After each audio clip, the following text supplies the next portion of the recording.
नमस्कार साथियों, कैसे हैं आप सब? तो आज इस लेक्चर में, इस वीडियो में मैं आपको बताने जा रहा हूं 25 ज़रूरी कानून, जो हर भारतीय नागरिक को जानना चाहिए। और यदि आप फॉरेनर हैं और भारत विज़िट कर रहे हैं, तब भी आपको ये कानून जानना ही चाहिए।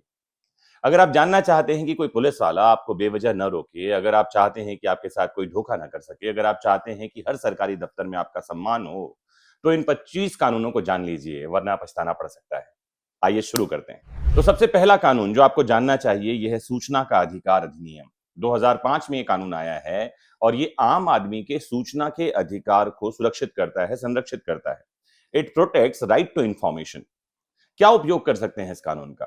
कोई भी नागरिक सरकारी दस्तावेज, निर्णय, फाइल, सरकारी खर्चे, इन सब की जानकारी मांग सकता है। तो ये आम आदमी को पारदर्शिता यानी ट्रांसपेरेंसी और सरकारी जो सेवक हैं, सरकारी कर्मचारी हैं, जो सरकार है, उनकी अकाउंटेबिलिटी यानी उत्तरदायित्व तय करता है। दूसरा कानून जो आपको जानना चाहिए, यह है भारतीय न्याय संहिता। भारतीय न्याय संहिता 2023 में आई है और यह कानून 1 जुलाई 2024 से लागू हुआ है। अपराधों को परिभाषित करती है ये। अगर आपने कोई काम किया है, तो क्या ये किसी अपराध यानी कि ऑफेंस की डेफिनेशन में आता है? और अगर आता है, तो उस अपराध के लिए कितनी सजा हो सकती है, इस कानून से हमको पता चलता है। तो इसका उपयोग क्या कर सकते हैं? कोई आपके खिलाफ झूठी शिकायत नहीं कर पाएगा, आपको जो है फालतू परेशान नहीं कर पाएगा और अगर आपके विरुद्ध कोई कार्य किया गया है, तो आपको पता चलेगा कि ये अपराध है और इसके लिए शिकायत की जा सकती है। तीसरा महत्वपूर्ण कानून, कंज्यूमर प्रोटेक्शन एक्ट 2019। 2019 में ये कानून आया है और जिसे कहा जाता है उपभोक्ता संरक्षण अधिनियम 2019। कंज्यूमर कौन होता है? ऐसा व्यक्ति जो स्वयं के उपभोग यानी कंज्यूम करने के लिए कोई प्रोडक्ट मार्केट से खरीदता है या कोई सर्विस, कोई सेवा लेता है। उपभोक्ताओं के अधिकार, आपको बता दूं, पहले संरक्षित नहीं थे। 1872 में एक लॉ आया था जिसका नाम था इंडियन कॉन्ट्रैक्ट एक्ट, भारतीय संविदा अधिनियम या अनुबंध अधिनियम कहते हैं। उसमें एक थियरी थी, एक कंसेप्ट था, एक रूल था, कहा जाता था कॉम्प्टर बी अवेयर, क्रेता को सावधान होना चाहिए। लेकिन हमारा कंज्यूमर प्रोटेक्शन एक्ट कहता है विक्रेता सावधान। मतलब बेचने वाले को सावधान होना चाहिए कि कोई ऐसी चीज वो न बेच दे जो गलत है, खराब है, कोई ऐसा प्रोडक्ट या खाने की सामग्री जो एडल्ट्रेट यानी अपमिश्रित है, या कोई सेवा में कमी या त्रुटि ना हो जाए। ये किसको देखना चाहिए? मैन्युफैक्चरर को, जिसे कहते हैं विनिर्माता, सेलर को देखना चाहिए, जिसे कहते हैं विक्रेता, या सर्विस प्रोवाइडर को देखना चाहिए, जिसे कहते हैं सेवा प्रदाता। क्या उपयोग है इस कानून का? तो कोई सामान या सेवा खराब निकले तो ग्राहक को मुआवजा मिल सकता है। तो कंज्यूमर राइट्स को जानना है तो बहुत जरूरी है इस कानून को जानिए। फिर एक कानून है जिसे आपको जानना चाहिए, यह है मोटर व्हीकल एक्ट 1988।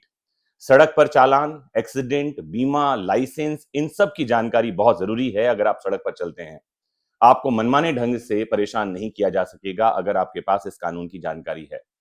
फिर आपको जानना चाहिए 5वें नंबर का इंपॉर्टेंट कानून, sexual harassment of women at work place act. इसमें प्रोटेक्शन है, प्रोहिबिशन है, रिड्रेसल है और ये कानून 2013 में आया है। महिलाओं के लिए कानून उपयोगी है क्योंकि किसी महिला को अगर ऑफिस में या वर्क प्लेस में सेक्सुअली हरास किया जाता है तो वो सीधे शिकायत कर सकती है। पुरुषों के लिए क्यों महत्वपूर्ण है? क्योंकि जानना चाहिए कौन से कार्य, कौन से एक्ट सेक्सुअल हरासमेंट में आते हैं। अगर आपको पता होगा तो आप ऐसा काम करने से बचेंगे और महिलाओं को पता होगा तो उनके अधिकारों की सुरक्षा होगी। चलते हैं 6वें लॉ पर जो आपको जानना चाहिए, rights at time of arrest. आपकी गिरफ्तारी के समय आपके अधिकार, इसके लिए आपको 2 धाराएं देखनी चाहिए। एक तो नया कानून अभी आया है, भारतीय नागरिक सुरक्षा संहिता 2023, इसकी धारा 35 देखनी चाहिए। साथ ही डी के बासु गाइडलाइंस आपको देखना चाहिए और इसके बारे में डिटेल जानकारी के लिए आप इस चैनल पर ऑलरेडी इन बातों को मैं अपलोड कर चुका हूं, आप जानें। आपको क्या फायदा होगा, उपयोग क्या होगा कि बिना किसी कारण के आप गिरफ्तारी से बच सकेंगे और बिना किसी वजह के आपको परेशान नहीं किया जा सकेगा। फिर एक लॉ आपको जानना चाहिए, इसे कहते हैं इंडियन कॉन्ट्रैक्ट एक्ट, भारतीय संविदा या अनुबंध अधिनियम। 1872 का ये लॉ है। दो लोगों के बीच में जब कोई एग्रीमेंट होता है, कॉन्ट्रैक्ट होता है, तो कैसे उसको पूरा किया जाएगा, नहीं करने पर क्या परेशानी हो सकती है, ये सारी जानकारी इसमें मिलेगी। 8वां कानून जो आपको 2025 में जानना चाहिए, यह है डिजिटल व्यक्तिगत डेटा संरक्षण कानून 2023। इसे इंग्लिश में कहा जाता है digital personal data protection act 2023। तो आपके फोन, ईमेल, सोशल मीडिया, इनकी डेटा की सुरक्षा के लिए बहुत जरूरी है ये कानून।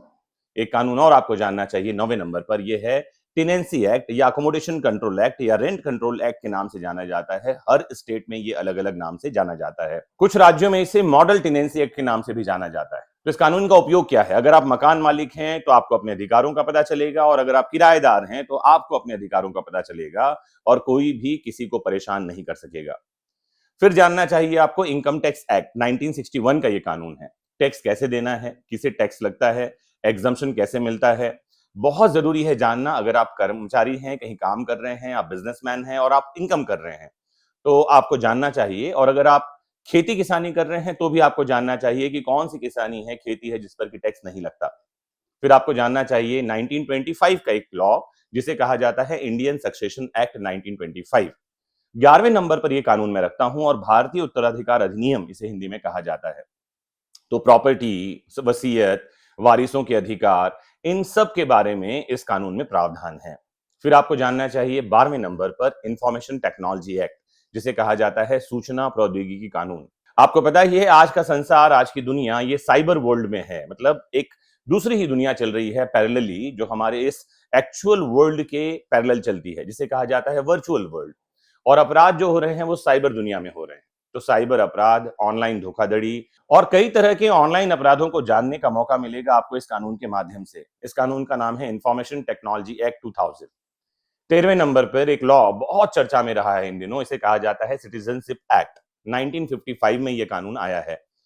क्यों जानना चाहिए? क्योंकि आपको पता चलेगा भारत का नागरिक कौन है, कौन नहीं है, इसका अधिकार कैसे तय होता है, किसे भारत का नागरिक माना जाता है, नागरिकता कैसे तय होती है।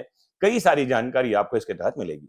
फिर 14वें नंबर पे आपको जानना चाहिए पासपोर्ट एक्ट 1961। अगर आप भारत के बाहर उड़ान भरते हैं, विदेश की यात्राएं करते हैं, तो यात्राओं के दौरान आपके अधिकार क्या हैं, उन पर क्या प्रतिबंध है, ये सारी जानकारी आपको इस एक कानून से मिलेगी जिसे कहा जाता है इंडियन पासपोर्ट एक्ट। फिर अगले नंबर पे आपको जानना चाहिए आधार एक्ट। 2016 में ये कानून आया है। आधार से जुड़ी आपकी जानकारी सुरक्षित और गोपनीय है। कौन आधार मांग सकता है, कौन नहीं मांग सकता है, ऐसी कई सारी जानकारी आपको इस एक कानून के माध्यम से मिलेगी। फिर चलते हैं नेक्स्ट लॉ पर। यह है हिंदू मैरिज एक्ट 1955। इसे हिंदू विवाह अधिनियम 1955 कहा जाता है। हिंदुओं के मध्य विवाह कैसे होगा, कौन से विवाह मान्यता प्राप्त हैं, डिवोर्स यानी कि तलाक कैसे लिया जा सकता है, कई तरह की जानकारी विवाह से संबंध में आपको इस लॉ में मिलेगा। और नेक्स्ट इसके ठीक अगले चरण पे ही मैं आपको लेकर जाना चाहता हूं स्पेशल मैरिज एक्ट 1954 में, कि दो अलग अलग धर्म और जाति के लोग कैसे विवाह कर सकते हैं। ये स्पेशल मैरिज एक्ट 1954 बताता है। विवाह, तलाक और संपत्ति के अधिकार, ये दोनों कानून तय करते हैं जिनको आपको जानना चाहिए। फिर चलते हैं नेक्स्ट कानून पे। प्रिवेंशन ऑफ करप्शन एक्ट 1988, भ्रष्टाचार निवारण अधिनियम 1988 का ये कानून है। और ये किसको जानना चाहिए? आम नागरिक को तो जानना ही चाहिए, ताकि आपको अपने अधिकारों का पता चलेगा और ये भी पता चलेगा कि अगर कोई करप्ट अधिकारी है तो उसके खिलाफ किस तरह से कार्यवाही की जा सकती है। साथ ही आपको ये भी पता चलेगा कि एक्चुअल में करप्शन है क्या। सरकारी अधिकारी, कर्मचारी रिश्वत मांगता है तो सीधे ही इस कानून के तहत शिकायत कर सकते हैं। वहीं अगर आप सरकारी कर्मचारी और अधिकारी हैं तो आपको पता होना चाहिए कि कौन कौन सी बातें करप्शन के दायरे में आती हैं, ताकि आप वैसा करने से बच सकें। चलते हैं अगले कानून पे। Preservation laws under article 15(4), 16(4) and 340 of Indian constitution, इसे आरक्षण संबंधी कानून कहा जाता है।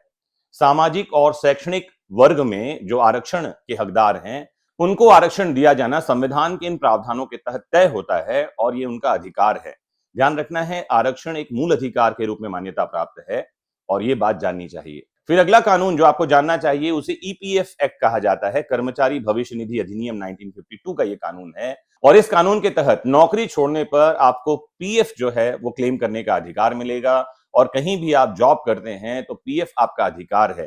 किन लोगों को अधिकार मिलता है, कैसे पीएफ यानी प्रोविडेंट फंड मिलेगा, ये सारी जानकारी इस कानून के तहत मिलेगी। फिर चलते हैं अगले लॉ पर। इसे कहा जाता है जुवेनाइल जस्टिस एक्ट 2015। 18 साल से कम उम्र के बच्चों के अधिकार और उनके साथ न्यायपूर्ण व्यवहार हो, यह कानून तय करता है। अगर आप स्कूल टीचर हैं, स्कूल मैनेजमेंट में हैं, आप माता पिता हैं, तो आपको इन कानूनों को जानना चाहिए। 2015 का जो कानून है इसे आम बोलचाल में जेजे एक्ट कहा जाता है, ताकि आपको पता चले कि बच्चे के साथ कैसा व्यवहार करना लीगल है। और अगर आप छोटे बच्चे हैं जिसकी उम्र 18 साल से कम है तो आपको ये जानना ही चाहिए, ताकि आपको पता चल पाए कि आपके साथ ठीक व्यवहार किया जा रहा है या नहीं, क्योंकि बहुत सारे लोगों को यही नहीं पता है। फिर 23rd नंबर पे एक लॉ आपको जानना चाहिए, यह है protection of women from domestic violence act 2005, घरेलू हिंसा निवारण कानून इसे कहा जाता है। तो घरेलू महिलाओं के साथ किसी भी हिंसा के खिलाफ शिकायत दर्ज किया जा सकता है इस कानून के तहत। घरेलू महिलाओं को, शादीशुदा महिलाओं को इस कानून को जानना चाहिए, ताकि उनको पता चले कि क्या व्यवहार उनके साथ किया जाना ठीक है।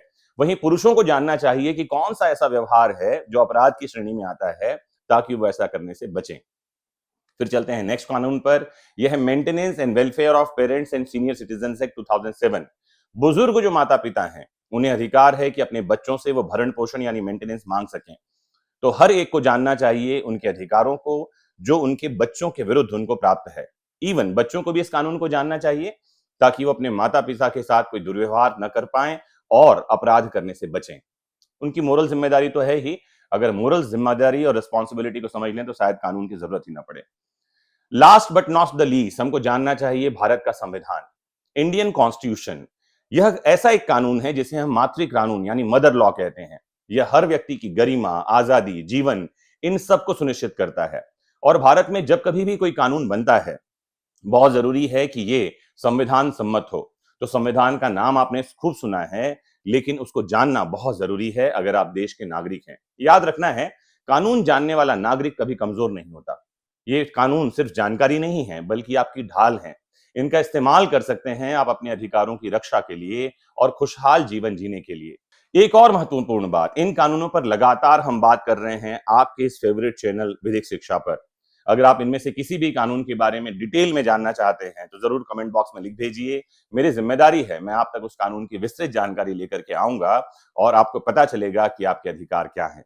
मोस्ट इंपॉर्टेंटली जुड़े तो रहना ही है आपको अपने फेवरेट प्लेटफॉर्म विधिक शिक्षा से। शेयर करना है, कमेंट करना है और सब्सक्राइब कर लिया है तो बेल आइकॉन क्लिक कर लेना है ताकि ऐसे वीडियो सीधे आपके इनबॉक्स लिंक पे मिलें और आप सोशल मीडिया पर भटकने की जगह सीधे वो कंटेंट कंज्यूम करें जो आपके लिए काम का है और जहां इधर उधर की बात नहीं होती, सीधे नॉलेज डिलीवर किया जाता है। नमस्कार, जय हिंद।